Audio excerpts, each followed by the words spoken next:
Bonsoir. On aurait aimé vous accueillir avec un peu plus de fraîcheur.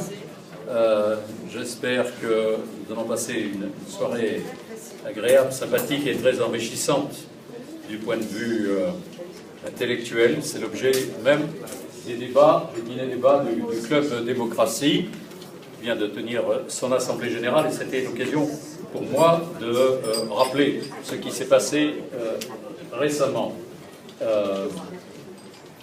Le Club Démocratie veut aider à la réflexion sur notre société, sur l'actualité, sur le fonctionnement de la démocratie.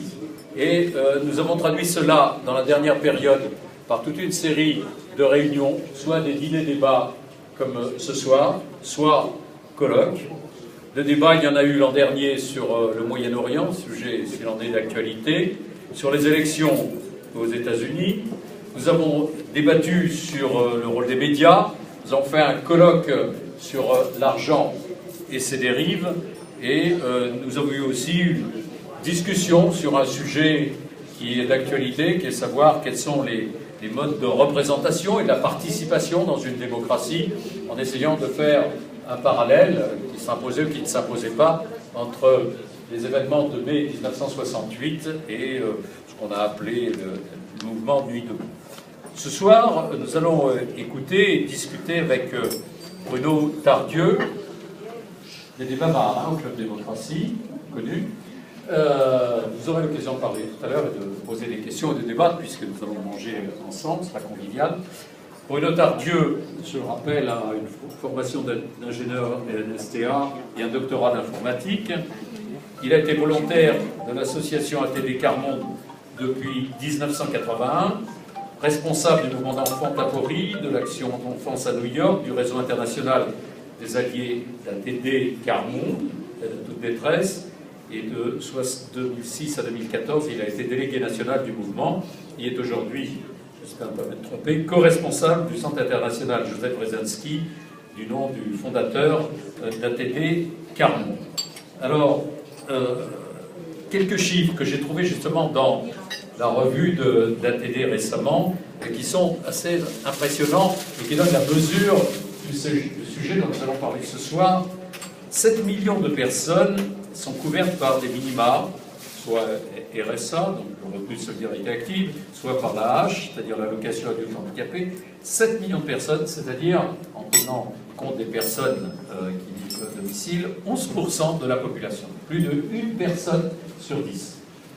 Quand vous pensez au débat politique, au débat médiatique, aux discussions, on ne peut pas dire que 7 personnes sur 10, 1 personne sur 10 de la population, soit l'objet d'intérêt majeur pour employer un langage très éloigné de la réalité. On s'intéresse totalement, les choses telles qu'elles sont. Et aide à toute détresse, je le rappelle, on l'avait dit dans la convocation, je vous le rappelle, le mouvement droits de l'homme, à la fois politique et citoyen, profondément humaniste, mène un combat sans relâche contre la pauvreté, refuse toute forme d'embrigadement ou d'assistanat, qui est la forme la plus courante lorsque l'on parle de la détresse, de la misère. Et je pense que ce soir, Bruno Tardieu expliquera pourquoi les plus démunis sont aussi ceux qui sont les moins écoutés, les plus mal représentés dans la pensée, la culture et la politique. On parle ces derniers jours de la composition de la représentation nationale. Je n'ai pas l'impression qu'il doit y avoir beaucoup de monde d'ATD représenté à l'Assemblée nationale, pour ne parler que d'eux. Donc, refuser l'exclusion sociale, inventer des alternatives au totalitarisme de l'argent, sont au cœur des actions d'ATD Quart-Monde. Et je voudrais, et je n'ai pas souvent l'occasion de faire cela, faire devant vous ce soir un petit commentaire tout à fait personnel, parce que pour moi, ATD, c'est le père Joseph Brzezinski, dont Bruno Tardieu parlera tout à l'heure, et pour moi, ATD, le père Brzezinski, c'est mes parents.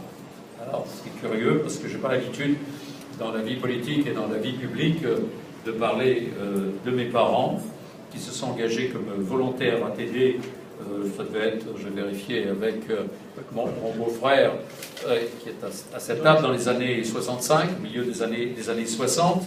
Ma mère était institutrice, mon père était officier, encore d'active, après de nombreuses campagnes.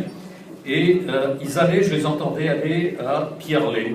Ça ne dit peut-être rien, mais c'était le siège d'ATD après l'action de Joseph Rezanski, du père Joseph, comme il disait, sur le bidonville de Noisy-le-Grand.